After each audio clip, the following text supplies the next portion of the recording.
সময় তখন ভোর 5টা। পেহেলগাম তখনও জেগে ওঠেনি।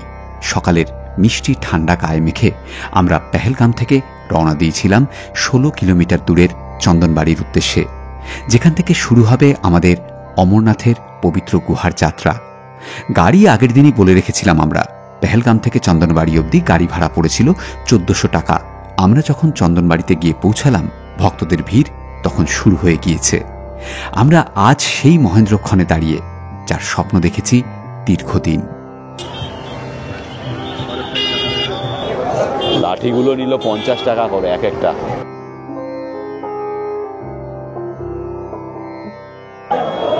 Good morning. আজকে 30 তারিখ, 30শে জুন 2024। এখন বাজে সকাল 5:30। আমরা রয়েছি চন্দনবাড়িতে। শুরু হচ্ছে আমাদের অমরনাথ ধাম যাত্রা। নিন ভোলে বাবার নাম, চলুন আমাদের সাথে অমরনাথ ধাম। চন্দনবাড়িতে আমাদের RFID কার্ড আর ব্যাগ স্ক্যান করে তবেই ছাড়পত্র মিলল।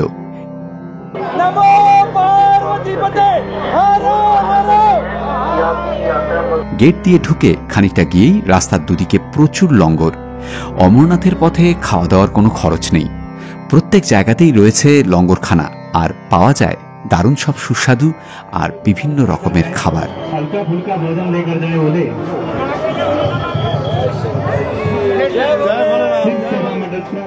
এখানে সব লঙ্গরেই আও ভোলে খাও ভোলে বলে আপনাকে স্বাগত জানাবে। এনারা মনে প্রাণে বিশ্বাস করেন যে ভক্তদের মধ্যে স্বয়ং মহাদেবও আছেন, তাই সকলকেই এনারা সম্বোধন করেন ভোলে বলে। যাত্রা শুরুর আগে আমরাও খেয়ে নিলাম এরকমই এক লঙ্গরে। জয় বলে।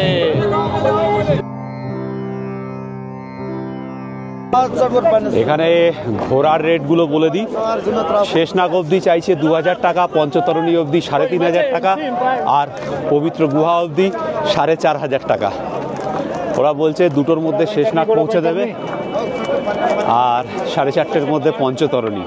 যদি দুটোর মধ্যে শেষনাগ পৌঁছতে পারে তাহলে 4:30-র মধ্যে পঞ্চতরণীও পৌঁছে দেবে।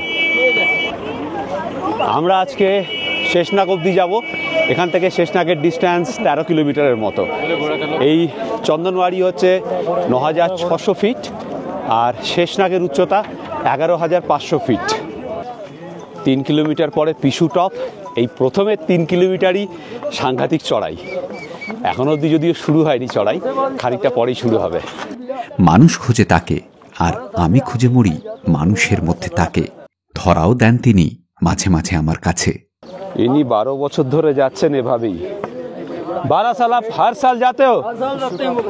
हाँ, हर साल ऐसे। ओके। हर हर महादेव। हर हर महादेव। कहीं कहता है तुम्हारे लिए घोड़ा करवा दे, तुम्हारे लिए पालकी करवा दे। नहीं। भाई नहीं, हम ऐसे चढ़ाई करेंगे। चलिए वो तो जाएंगे चढ़ाई करते हैं ऐसे। चलिए चलिए। আপনারা কি বুঝলেন জানি না, আমার কিন্তু চোখ দিয়ে জল আসছে। ওই ওপরে হচ্ছে পিছু টপ। এইখান দিয়ে রাস্তা গিয়েছে, এই যে চড়াই, আমি জানি না আপনারা দেখতে পাচ্ছেন কিনা। এইখান দিয়ে রাস্তা ঘুরে গিয়ে ওই ওপরে গিয়ে উঠেছে। এখানে দেখুন পালকি রয়েছে, দুটো বাসের ওপর চেয়ার বাঁধা, এরকম 4 জন বাহক মিলে নিয়ে যাবেন। যাতায়াত 32,000 টাকা। এই এখান থেকে চড়াই শুরু হলো পিছু টপের। এখানে আবার একটা গেট করা রয়েছে, শুরুতে বেশ সুন্দর বাধাই করা। আমি একটু আগে 9,500 ফিট বলেছিলাম চন্দনবাড়ি, এখানে লেখা রয়েছে 10,800 ফিট। আচ্ছা, এই যে অমরনাথ ধাম, পুরাণে এই অমরনাথ ধামের যে কথা বর্ণিত আছে সেটা আপনারা জানেন কি? আমি ছোট্ট করে বলে দিচ্ছি। এই পথেই কিন্তু হর পার্বতী। আচ্ছা পৃথ্বীজিৎ জানিস কি? না, বল তুই, শুনি। আমার তো নতুন জিনিস শুনতে সবসময় ভালো লাগে। এই পথেই হর পার্বতী ওই গুহাতে গিয়েছিলেন। উদ্দেশ্য ছিল মহাদেব পার্বতীকে অমরত্বের কথা শোনাবেন, মানে এমন এক কাহিনী শোনাবেন যেটা শুনলে পার্বতী অমরত্ব লাভ করবেন, মানে সেই জন্যই অমরনাথ। আচ্ছা, সেই জন্যই অমরনাথ। বেশ। তো মহাদেব পার্বতীকে নিয়ে এই পথেই যাত্রা করেন। কিন্তু ব্যাপারটা হচ্ছে মহাদেবের সঙ্গে তো আরও অনেক কিছু রয়েছে, যেমন ধরুন মাথার চাঁদ, শেষনাগ, গণেশ। তো এরাও যদি সঙ্গে করে গিয়ে ওই কথা শোনে, এরাও তো অমরত্ব লাভ করবে। কিন্তু মহাদেবের উদ্দেশ্য ছিল শুধু পার্বতীকেই কথা শোনানো, এদের নয়। তো মহাদেব এই পথে যেতে যেতে বিভিন্ন জায়গায় এদেরকে ত্যাগ করতে করতে যাবেন। যেমন এই চন্দনবাড়িতে চাঁদকে রেখে যাবেন, শেষনাগে শেষনাগকে, মহাগুণ্টপে গণেশকে, এইভাবে যাত্রা করতে করতে গুহাতে পৌঁছাবেন। কিন্তু গণেশ তো ওনার পুত্র ছিল, হ্যাঁ, যতদূর জানা যায়। গণেশ তার কর্মফলে অমরত্ব লাভ করবে, মহাদেব এর কথা শুনে কেন? আচ্ছা, বুঝেছ? মহাদেবের উদ্দেশ্য ছিল শুধু পার্বতীকেই এই কথা শোনানো। ঠিকই, তাহলে চিন্তা কর কিরকম বউ ভক্ত স্বামী ছিলেন, দেখে শেখো শেখো। অবশ্যই, কথারই। কিন্তু পার্বতীকে অনেক সহ্য করতে হয়েছে, তাই না? সে তো হবেই। মহাদেবের মতো স্বামী পেলে একদিকে যেমনি সুখী হয় মহিলা, মহাদেবের মতো স্বামী পেলে একদিকে যেমনি সাংঘাতিক একটা আনন্দের ব্যাপার, আবার অন্যদিকে তুই ভেবে দেখ মহাদেবের মতো স্বামী পাওয়া বিভিন্ন মহিলার পক্ষে কীরকম ঝঞ্ঝাটের। জানি না, শিবরাত্রিতে তো দেখি মেয়েরা গিয়ে লাইন নেয়। এবার স্বামী যদি গাঁজা খায় বা মদ খায়, তখন দেখি বাড়িতে দুর্দমার কাণ্ড করে। সমস্যাটা কি সেটা আমি এখনো বুঝে উঠতে পারিনি। শেষ গেটটা যেখান থেকে চড়াই শুরু হলো, যেখানে লাস্ট চেকিং হলো, সেখান থেকে যখন রওনা দিলাম আমরা, তখন আমাদের ঘড়িতে ছিল 6:40। এখানে ওপরে জলের বোতল বিক্রি হচ্ছে, এক বোতল 40 টাকা। এই দেখুন, অমরনাথের কাহিনীটাই তো আপনাদেরকে পুরো বলা হলো না। সবাইকে পরিত্যাগ করে দেবাদিদেব শুধু পার্বতীকে নিয়ে গুহায় পৌঁছালেন আর শুরু করলেন তার অমর কথা। কিন্তু দীর্ঘ পথ চলার ক্লান্তিতে পার্বতী ঘুমিয়ে পড়েন। মহাদেবের কিন্তু সেদিকে খেয়াল নেই, তিনি বলে চলেন তার অমর কথা। আর সেই অমর কথা শুনে ফেলে পবিত্র গুহায় বসবাসকারী 2 সাদা পায়রা। পায়রাদের বাকুম বাকুম আওয়াজকে দেবাদিদেব এতক্ষণ ভাবছিলেন পার্বতীর মুখের আওয়াজ। অমর কথা শেষ করবার পর মহাদেব যখন পার্বতীকে খেয়াল করলেন, ততক্ষণে অনেক দেরি হয়ে গিয়েছে। মহাদেবের অমর কথা শুনে সেই পায়রা যুগল তখন অমরত্ব লাভ করেছে। তাই দেখে ক্রোধান্বিত মহাদেব পায়রাদের হত্যা করতে উদ্যত হন।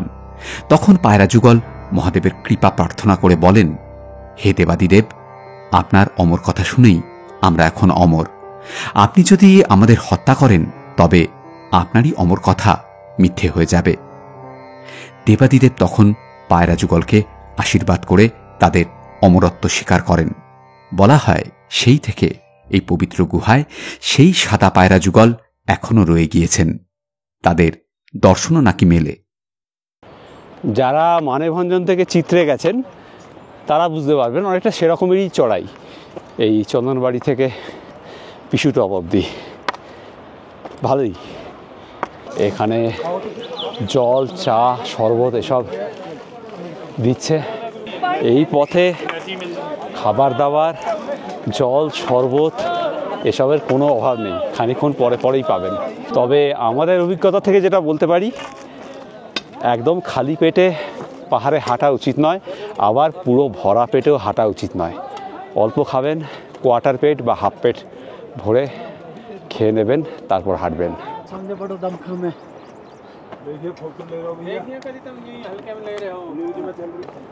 এই দেখুন, ইনি হাওয়াই চপ্পল পরে হাঁটছেন।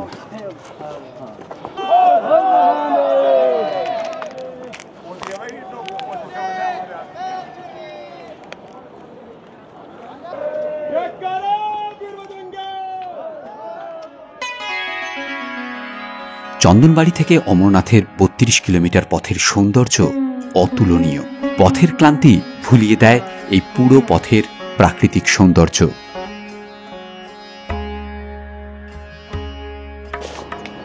आप खाली पैर पूरा जाओगे? বাবা, তাদের সব আগে থেকে যায়নি। দেখুন, উনি যাচ্ছেন খালি পায়ে এই পথে। इस साल पहली बार आ रहे हो आप? कहाँ से है? দিল্লি।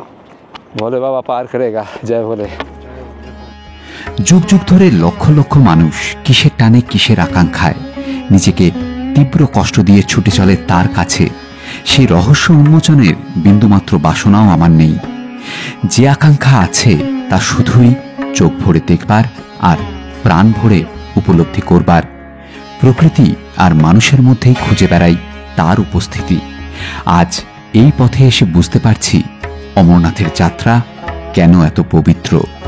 এসে গেছি কোথায় এসে গেছিস? পিছু টপ। এই তো পিছু টপ চলে এসেছি। ও যে পিছু টপ দেখা যাচ্ছে আর খানিকটা। আমার নাম দীপ, আমার ভাই আছে টনি। আচ্ছা, জয়নগর থেকে আসছে বীর, টনি। আপনার নাম কি? আমার নাম সুব্রত পাল, আমি এসেছি বহনগর থেকে। আচ্ছা, খুব ভালো লাগে দেখা হয়। আমরা তিনজনে এসেছি। আমি সুরজিৎ বর্ণনগর থেকে এসেছি। আর আমাদের হচ্ছে শিবপ্রসাদ। শিবপ্রসাদ মানে শিব ঠাকুরকে নিয়েই আমরা খুব ভালো, খুব ভালো। সবাই আমাদের এক্সটেন্ডেড পরিবারের সদস্য, ভিডিও দেখবেন। একদম ভালো থাকবেন। লিখিত চলুন। জয় ভোলে, জয় ভোলে, জয় ভোলে, মহাদেব, হর হর মহাদেব। পানি।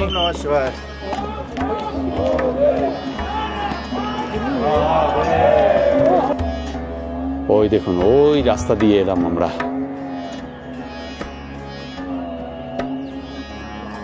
সামনেই পিছু টপ, আর 200 মিটার। পা খালি পায়ে যাচ্ছেন, পা ফেটে গেছে, পট্টি বেঁধে তারপর আবার যাচ্ছেন। পৌঁছে গেলাম পিছু টপ।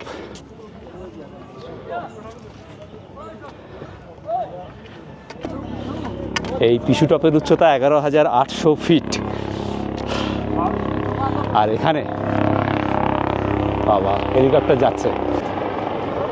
এই পিছু টপে কথিত আছে পুরাণে, মহাদেব দেবতা আর অসুরদের যুদ্ধ থামিয়েছিলেন এবং এখানে প্রচুর অসুরদের দেহ নাকি পড়েছিল। আমাদের ঘড়িতে এখন 8টা বেজে 15 মিনিট। পিছুটপের লঙ্গরের খাবার দাবারের বহরটা একবার দেখুন। অমরনাথের পথের সৌন্দর্যের সাথে সাথে লঙ্গরগুলির খাবারও আপনাকে পথের ক্লান্তি ভুলিয়ে দেবে। 2 থেকে 3 রকমের ডাল, সেই সঙ্গে ভাত, রুটি, সবজি তো আছেই, আরও আছে বিভিন্ন রকমের মিষ্টি, সঙ্গে পনির, সয়াবিন, মাশরুমের কাবাব। ভাবতে পারছেন এই দুর্গম জায়গায় এই ধরনের লঙ্গরের জন্য কি সাংঘাতিক পরিশ্রম করে চলেছেন এনারা। যতই নানা রকমের নানা স্বাদের খাবার পাওয়া যাক, আমার পছন্দ এই যে ইডলি। চানাটাও অসাধারণ, রুটিটাও ভালো, একদম গরম। অরিজিৎ, ওজন কত? 100-র উপরেই হবে, মানে 105। তার উপরে 5 কেজি শ্যাক, মানে 110 কেজি নিয়ে হাঁটছে বেচারা।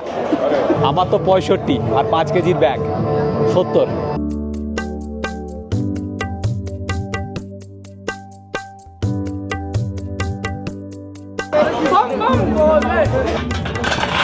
আগে বলে নাস্তা করলো, বলে গরমা গরম নাস্তা বলে জয় বলে, কব দেখো কে জয় বলে।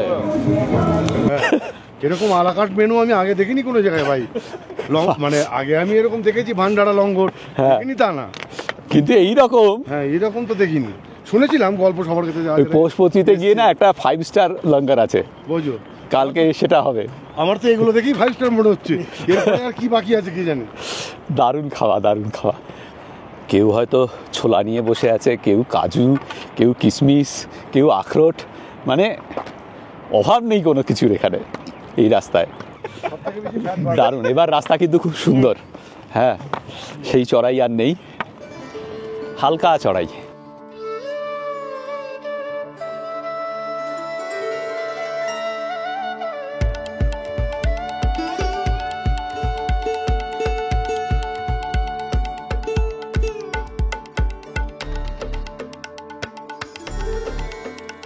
যেই ঘোড়া চলা শুরু হলো অমনি রাস্তা খারাপ হতে শুরু করেছে। দেখুন,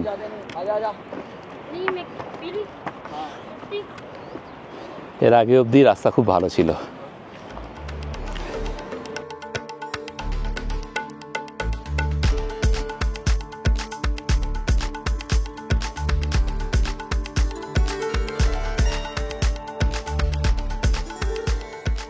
ঘোড়াওয়ালারা আপনার কানের কাছে এসে ঘোড়া ঘোড়া বলে হাঁক পারবে, কিন্তু মনোবল হারালে চলবে না।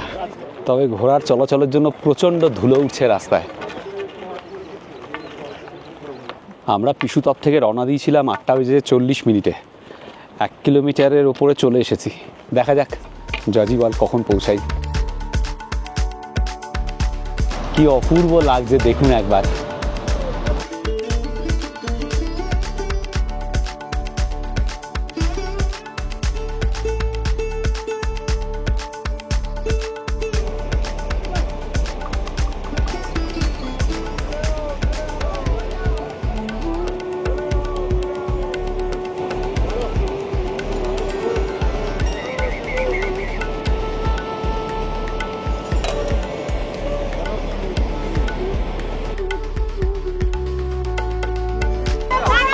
দেখুন এখানে কি নারকীয় অবস্থা, যেখানেই ঘোড়া সেখানেই সমস্যা।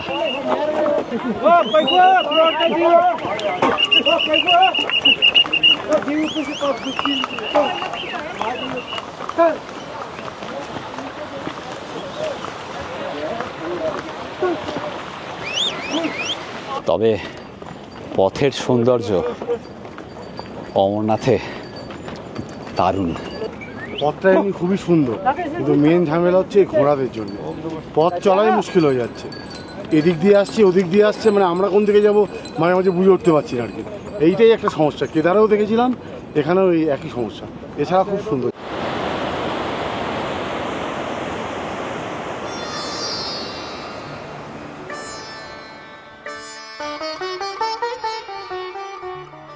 পঞ্চপাণ্ডব দ্রৌপদী সহ স্বর্গে গিয়েছিলেন স্বর্গারোহিণীর পথে।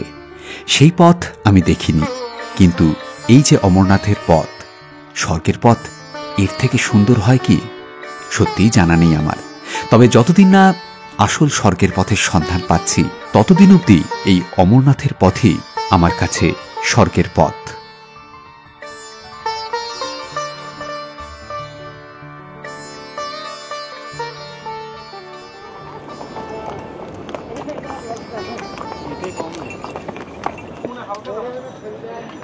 জজিবালের এই 500 মিটার আগে বসে আছি আমরা।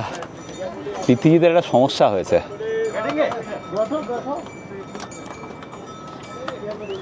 সেটা হচ্ছে যে পৃথ্বীজিৎ কখনো ব্যাগ নিয়ে এরকম চড়াইয়ে তুমি চড়ো, সে একই সমস্যা তোমারও হবে। আমি তো চড়ছি, আমার ব্যাগ আছে তো। তোমার একটা তো হালকা। না না, একই ওয়েট। না না, আসলে পৃথ্বীজিৎ কাঁধে কিছু নেয়নি তো জীবনে, ওই জন্য আর কি অসুবিধে। হ্যাঁ, আমি আর অরিজিৎ কাঁধে নিয়েছি অনেক কিছু। তোরা দুজন তো বউ ঘরে করে পাহাড়ে হামেশাই উঠতিস।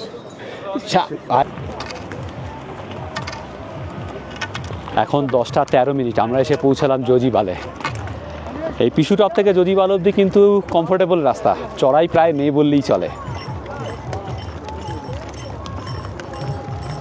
এই হলো জজিবাল। দেখেছেন ঘোড়াদের জন্য কি অবস্থা, কত ধুলো উঠছে।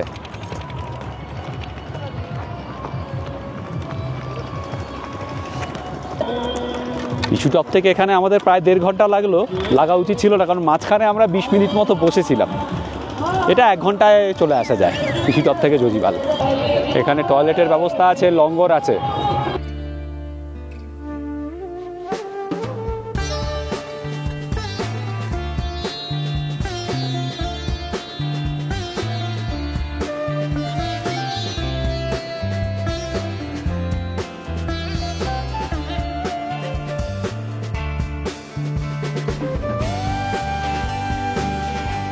শেষনাগে 2:30-এর মধ্যে পৌঁছালে তবেই পঞ্চতরণীর জন্য যাত্রা করা যাবে। শেষনাগ থেকে ছাড়বে আর কি, 2:30-এর পরে পৌঁছালে আর ছাড়বে না পঞ্চতরণীর জন্য।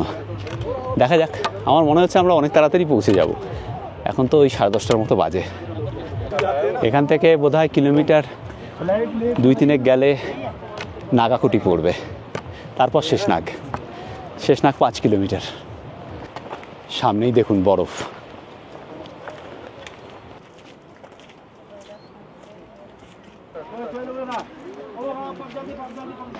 জাজিবাল থেকে ঘোড়ার রাস্তা আর মানুষের চলার রাস্তা আলাদা হয়ে গেছে, এটা একটা স্বস্তি।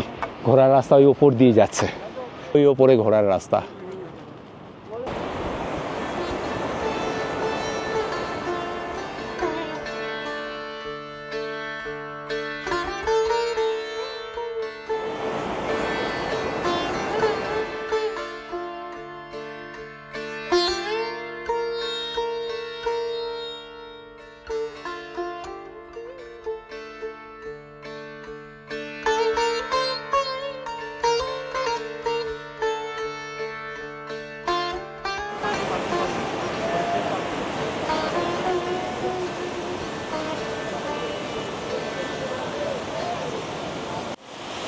জাজিবাল থেকে ঠিক 1 কিলোমিটার এগিয়ে সেই ঝর্ণাটা, অপূর্ব।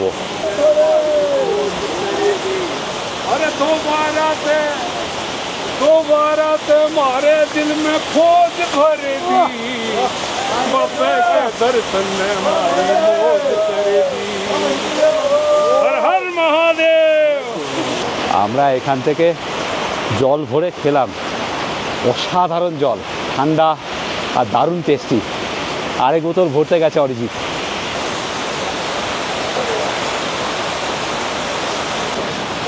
এই হলো ন্যাচারাল মিনারেল ওয়াটার, যা টেস্ট না জলটায়। এখান থেকে শেষনাগার 4 কিলোমিটার, এখানে বোর্ডে তাই লেখা আছে। এবার আবার সাংঘাতিক চড়াই এই ঝর্ণার পর থেকে।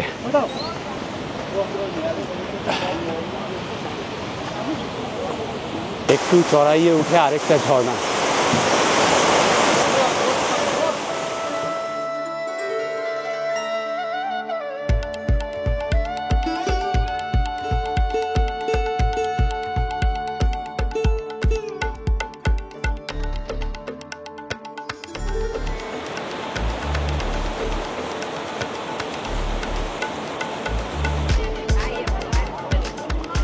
এসে পৌঁছলাম নাগাকুটি।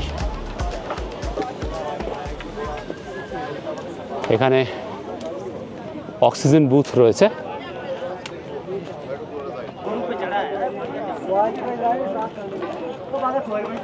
নাগাকুটিতে এক লঙ্গরে এসে পৃথ্বীজিৎ আর অরিজিতের চা তৃষ্ণা পেয়েছে, বলছে চা খাবো, ভালো চা, চলো খাই। এখান থেকে শেষনাগার মাত্র 3 কিলোমিটার, মানে অনেকটা পথই মেরে দিয়েছি। কটা বাজে এখন দেখো তো? 11টা 12 বাজে, বেশিক্ষণ লাগলো না। আমি একটা জিনিস গন্ডগোল করেছি, আমার লাঠিটা ফেলে চলে এসেছি ওই ঝর্ণার ওখানে। আমার লাঠিটা অনেক দূর উঠে আসার পরে খেয়াল হয়েছে, মানে ছবি তুলতে তুলতে উঠছিলাম, ঝর্ণার ওখানে লাঠিটা যে রেখেছি আর খেয়াল ছিল না। নামার সময় অসুবিধা হবে, ওটার সময় অত চাপ নেই, নামার সময় একটু ব্যালেন্সটার জন্য লাঠিটা দরকার। দেখা যাক, পেয়ে যাবো, রাস্তায় পেয়ে যাবো। আচ্ছা, একটা গুরুত্বপূর্ণ তথ্য দিই, সেটা হচ্ছে যে এখানে মোবাইল নেটওয়ার্ক এই এখনো অবধি যা সিচুয়েশন, এয়ারটেল একেবারেই কাজ করছে না, সেটা আগেই জেনেছিলাম। আমার এয়ারটেল পোস্টপেড কাজ করছে না। জিও নাকি খুব ভালো চলে, কিন্তু জিও ফেল, জিও কাজ করছে না। যেটা কাজ করছে ফুল ফ্লেজে, ফুল টাওয়ার, তা হচ্ছে বিএসএনএল। হ্যাঁ, তাহলে এই মনোপলিটা হতোই না, আপনারা যদি একটু ঠিকঠাক থাকতেন, বুঝলেন? এটা ভেতরের খবর, আমরা কি হয়েছে না হয়েছে কিছুই জানি না। বিএসএনএল কে তো মোটামুটি বন্ধ করে দেওয়ার জায়গায় নিয়ে যাওয়া হয়েছে, যাতে এটা উঠে যায়। একদম সার্ভিস এমন দেওয়া হয়েছে যাতে ল্যান্ডফোন ছাড়তে বাধ্য হই। ঠিক, ভিতরের বাইরের খবর বলে কিছু নেই। হ্যাঁ, টাওয়ার তো আগে তাদেরই ছিল, তো অন্য সময় ব্যবসা করলো, আর বিএসএনএল করতে পারছে না, ধীরে ধীরে শিখ হয়ে যাচ্ছে। তার কারণ কি? এটা একটা সত্যি। দেখুন কি অবস্থা, ঘোড়া ধাক্কা মেরে মেরে চলে যাচ্ছে। যাই হোক, বলে দিলাম বিএসএনএল এর দারুণ কানেকশন এখানে। হ্যাঁ, তবে এখানে কিন্তু আরেকটা কথা, যেটা আগেও বলেছি, আপনারা অনেকেই জানেন, প্রিপেড কিন্তু কোনো সিম কাজ করবে না, পোস্টপেড। এখানে আবার সামান্য চড়াই রয়েছে নাগাকুটির পরে। সিচুয়েশনটা দেখুন, এখানে ঘোড়ার জন্য প্রচন্ড অসুবিধা হচ্ছে মানুষের হেঁটে উঠতে। এই জায়গার সৌন্দর্যটা দেখুন একটু।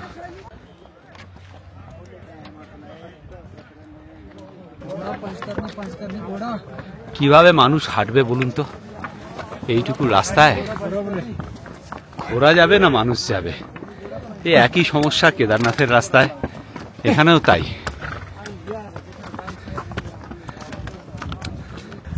যদি কষ্ট করতে পারেন, তবে কষ্ট কিন্তু বেশি নেই, এটা বেশি চাপের নয় এখনো অবধি যতটুকু দেখেছি। টিস্যু টপটা একটু চাপের ছিল, তারপরে কিন্তু ইটস ইজি, ভালো লাগবে এই পথে হেঁটে আসতে, দারুণ লাগবে। এই দেখুন আরেকজন খালি পায়ে যাচ্ছেন, এই যে সামনে। ওই দেখুন শেষনাগ দেখা যাচ্ছে, শেষনাগের লেক, আর ওপরে শেষনাগের টেন্টগুলো দেখা যাচ্ছে। এই যে শেষনাগ লেকের থেকে যে জলের ধারা বেরিয়েছে দেখতে পাচ্ছেন, তা হল লিডার নদীর একটি ট্রিবিউটারি। লিডারের মূল ট্রিবিউটারিটির উৎস হল সোনমার্গের কাছে কলহই গ্লেসিয়ার।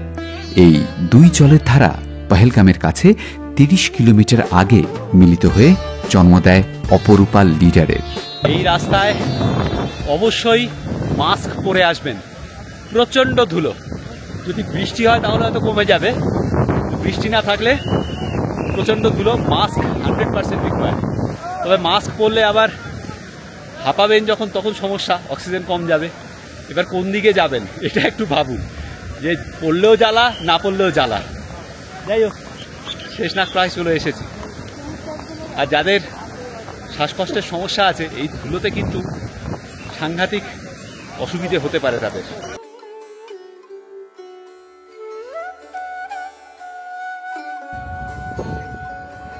এই হলো শেষনাগ লেক।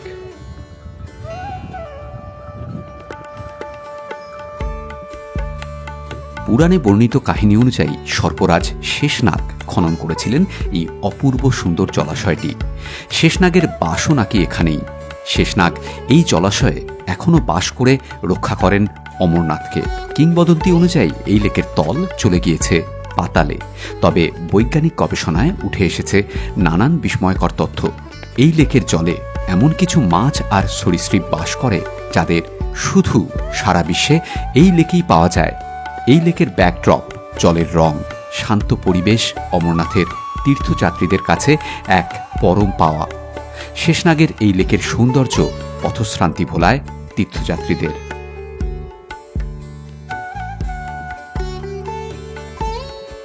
শেষনাগ লেক এটা শুরু হয়েছে যেখান থেকে, সেখান থেকে কিন্তু শেষনাগ ক্যাম্প আরও বেশ খানিকটা দূরে।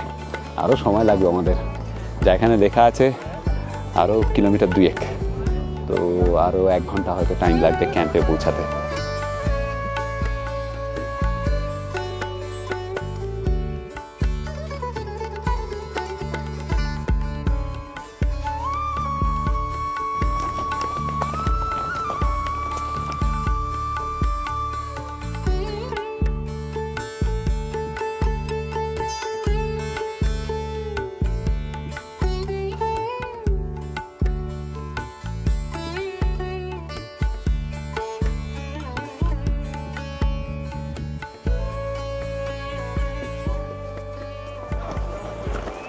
এখানে একটা গ্লেসিয়ার দেখুন, এই গ্লেসিয়ারটা পেরুচ্ছি এখন।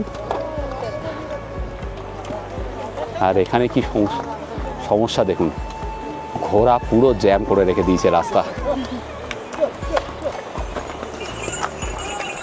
গ্লেসিয়ারটা কিন্তু দারুণ, অনেকটা উপর থেকে এসেছে।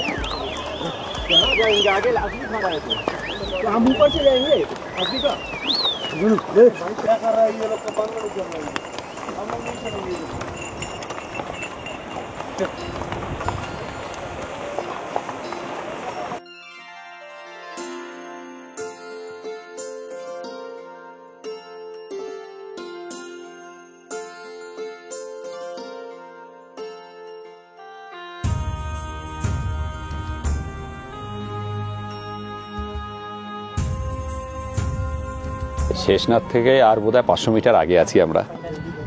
তো একটু বসে শেষনাগই ক্যাম্পগুলো আরো 500 মিটার এগিয়ে। যাই হোক, একটু লিম্বু পানি খাচ্ছি। এই লাস্টের টুকু একটাই অসুবিধে হয়েছে, ধুলো।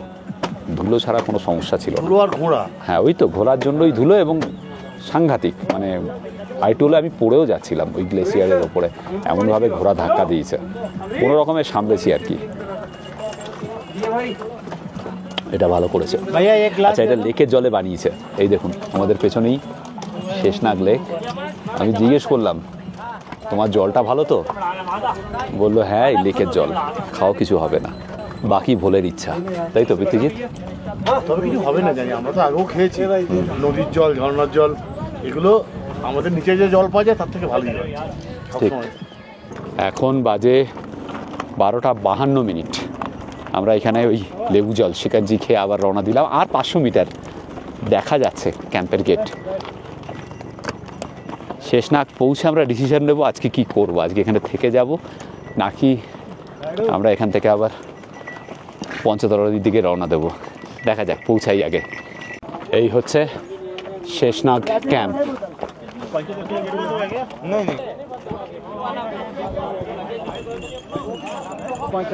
এখানে অক্সিজেন বুথ রয়েছে, প্রাথমিক চিকিৎসা কেন্দ্র রয়েছে। এই হচ্ছে শেষনাগ ক্যাম্প।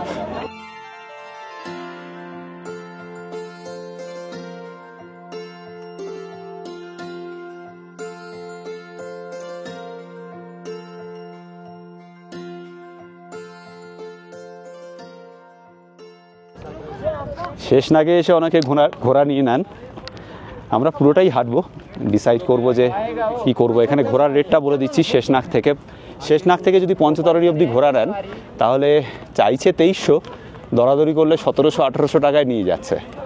আর গণেশ টপ মানে মহাগুণ টপ যদি সেই অবধি যান, সেই অবধি চড়াই এরপরে, তাহলে নিচ্ছে হচ্ছে 800 টাকা। ওই হচ্ছে থাকার জায়গা, আমাদের যেতে হবে এখান দিয়ে। Thank you. আজকে আমরা ডিসাইড করলাম এখানে থেকে যাব। এখন সময় মাত্র 1:15, হ্যাঁ 1:16, জানি না দেখা যাচ্ছে কিনা। তো পৃথ্বীজিৎ বলছে থেকে যা, একটু ঘুমাই, রাতে ভালো ঘুম হয়নি। আমাদের হাতে সময় আছে, আমাদের 4 তারিখ ফেরার টিকিট।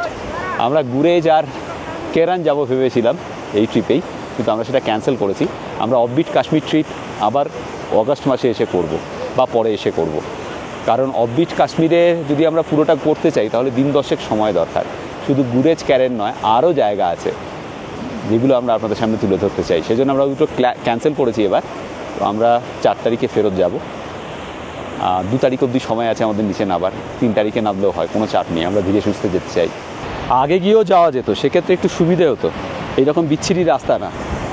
আমরা এই শর্টকাটটা নিলাম আর কি। আমরা এখন শেষনাগ ক্যাম্পের ভেতরে। এখানে অনেক তাঁবু রয়েছে থাকার জন্য। আগে আমাদের অফিসে যেতে হবে। এখানে টিকিট করতে হচ্ছে ক্যাম্পে থাকার জন্য। কত করে নিল পৃথ্বীজিৎ? 1620 টাকা আপাতত নিল এখানে টিকিটের জন্য। এরপরে আমরা প্রাইভেট চাইলে বোধহয় তার একটা আলাদা সেটা কি দেখছি।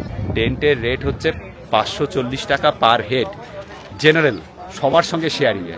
মানে আপনাকে যে টেন্ট দেওয়া হবে তাতে আপনারা ছাড়াও আরও অনেকে থাকতে পারে। এবার যদি আপনি চান যে না আপনার সঙ্গে অন্য কেউ থাকবে না, আপনার ফ্যামিলি বা আপনি পার্সোনাল চাইছেন, প্রাইভেট চাইছেন, তাহলে টেন্টে যে কেয়ারটেকার আছে তার সঙ্গে কথা বলতে হবে। সে আরও এক্সট্রা টাকা নেবে, তারপর তার ব্যবস্থা হবে। আপাতত 540 টাকা পার হেড, আমাদের লেগেছে 3 জনের 1620 টাকা, জেনারেল শেয়ারিং সবার সঙ্গে। এটা 10 জনের জন্য, আমরা 3 জন যদি থাকি তার জন্য এক্সট্রা টাকা দিতে হবে। এটা হচ্ছে 1620 টাকা। হ্যাঁ, এটা হচ্ছে 1620। আর যদি এক্সট্রা থাকি, 3 জনই থাকি, তাহলে 1000 টাকারও এক্সট্রা দিতে হবে বলছে। সেটা বার্গেনিং করা যাবে, যা কথা শুনে বুঝলাম। আচ্ছা, অনেক দিখাইয়ে। এই হচ্ছে আমাদের টেন্ট আজকের 3 জন্য আস্তানা। इसमें चार्जिंग का बंदोबस्त है क्या? হ্যাঁ বলেছে জিজ্ঞেস করিনি। ওকে, বললো তো বৃষ্টি হলেও ভেতরে জল আসবে না, দেখা যাক। আরে এলে পরে ভিজবো। আপাতত এটাই আমাদের আস্তানা। बंगाल से? হ্যাঁ, বাঙ্গাল সে। এটা হলো কাগজ। হ্যাঁ, এই হচ্ছে কাগজ। 3 জনের 1620, এক একজনের 540। ঠিক আছে। যেটা সমস্যা সেটা হচ্ছে প্রচন্ড ধুলো হয়েছে, পুরো চোখ মুখ চুল সব ধুলোয় ধুলাকার। हाँ, तकिया इधर लगा है ना, इधर अलग अलग नहीं आता है, इकट्ठे आते हैं। उसमें 8 হ্যাঁ, তোকে কোলবালিশও দেবে আর কি, তাকিয়া দেবে, কোলবালিশ দেবে, তুই দিবানিদ্রা দিবি। হ্যাঁ, जूता साइड में। তোর লাগবে না? ঠিক আছে ঠিক আছে। আমি যেখানে জসমিন দেশে জ্বর আছে, দিলে দিল, না দিলে নেই। হ্যাঁ, সে তুই বলতেই পারিস। खड़ा हूँ এখন মানে ক্যামেরার সামনে আপনাদের কি উল্টো পাল্টা বোঝায় ব্যাপারটা? এরপর দেখবেন পরবর্তী ট্রেকগুলোতে পৃথিবীর পিঠে কোলবালিশ নিয়ে ট্রেক করছে। হ্যাঁ, হ্যাঁ, এই আইডিয়াটা আমি নিলাম।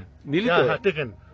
হ্যাঁ, ওকে, এই আইডিয়াটা টেকেন। এইটা হবে হ্যাঁ। এরপর। ভাই হ্যাঁ, পান দেয়া ইয়ে বেরিয়েছে যেগুলো হয়ে যায়। পাঁচবালিশ, পাম দেওয়া পাঁচবালিশ তার জারি নিতে দিন। সুবিধা হয় আর কি। এমনি আপনাদের কারো কাছে খবর থাকলে প্লিজ জানাবেন তো, পাম দেওয়া পাঁচবালিশ পাওয়া যায় শিবাজি কিনা। এই বুদ্ধিটা ভালো দিয়েছে, এটা মানতে হবে। তাই না? হ্যাঁ, ভালো বুদ্ধি দিয়েছে, মানে পেলে খুবই ভালো হয়, এ বিষয়ে কোনো সন্দেহ নেই ভাই। না 5 বালিশের ব্যাপারে আমি ভাই পার্টি। হ্যাঁ, কি ধুলো, বাপরে বাপ, এই ঘোড়াদের জন্য না একদম চা তা অবস্থা। আচ্ছা, এই টেন্ট প্রাইভেট হিসেবে নেওয়ার জন্য আমাদের থেকে এক্সট্রা নিচ্ছে কত টাকা?